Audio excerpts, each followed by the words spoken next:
Have you ever said, "I'll start tomorrow," and meant it? He did too. Years passed quietly.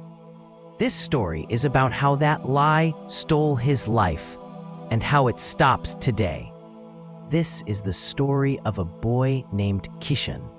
Actually, that's me. This is my story. I'm not telling it because I succeeded early.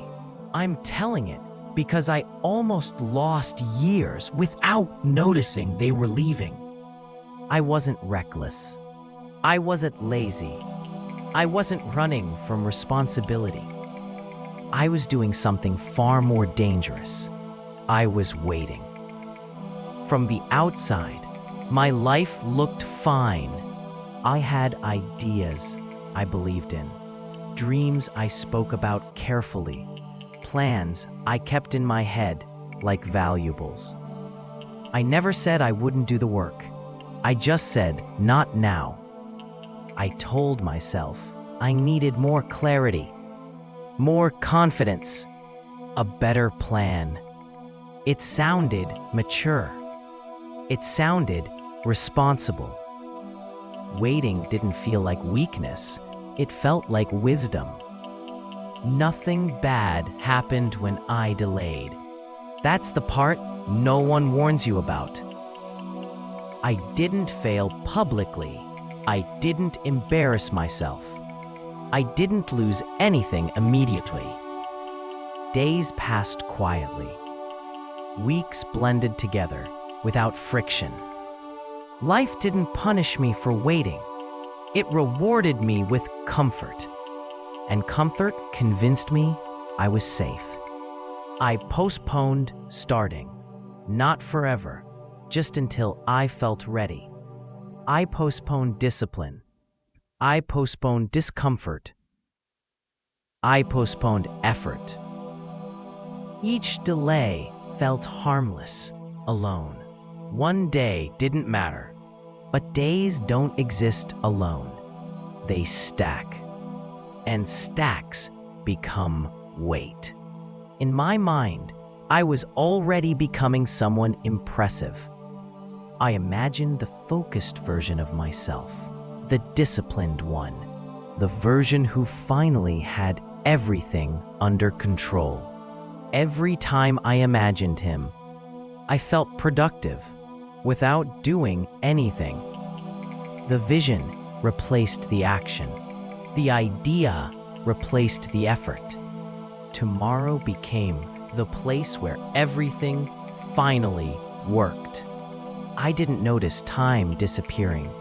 What I noticed much later was momentum. Starting felt heavier than it used to. Focus slipped faster.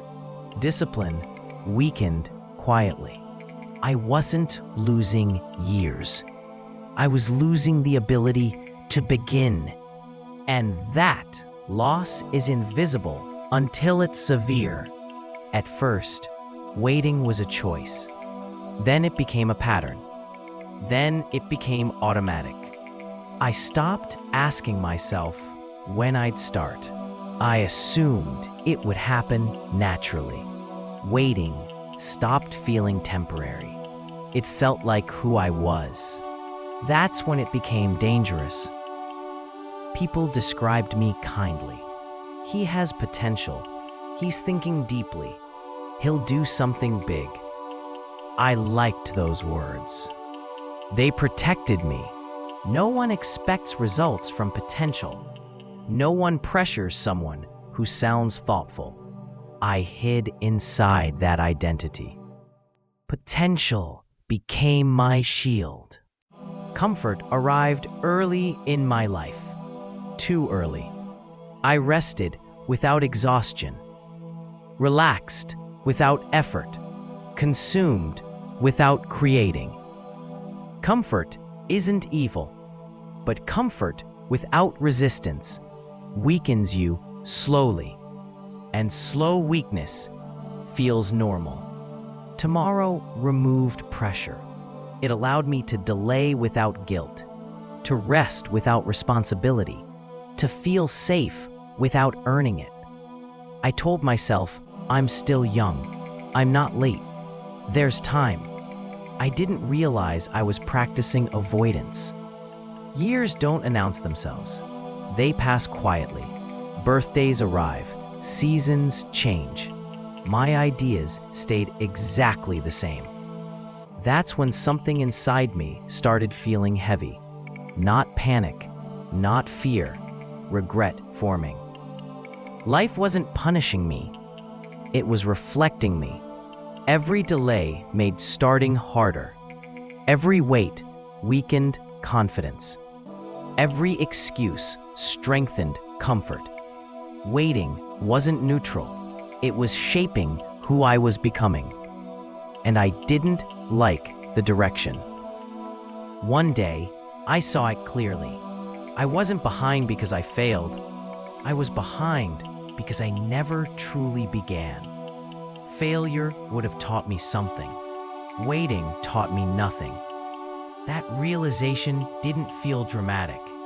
It felt heavy. A lie was never loud. It never said, quit. It never said, give up. It said something softer. You have time.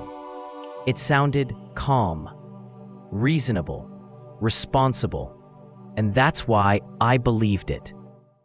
Tomorrow isn't real. It's a story the mind tells to avoid discomfort today. It promises action without cost, change without effort, progress without risk. Tomorrow has no urgency, no discipline, no weight. Only now does. I'm not telling this because I finished the journey. I'm telling it because I noticed the trap while I was still inside it. Because I realized waiting was costing me more than failure ever could. Because drifting felt peaceful until it wasn't. If this story feels calm, that's the warning. If it feels familiar, that's the signal. The lie doesn't force you. It waits patiently for your agreement. And most people give it willingly. I didn't lose my future in one moment. I gave it away slowly through comfortable delays and silent decisions. Nothing was stolen from me. I handed it over by believing I had time. And if this hits you, don't save this for later, because that's the lie. Like the video, comment what line hit you the hardest. I read them. And subscribe if you want more short, honest stories like this.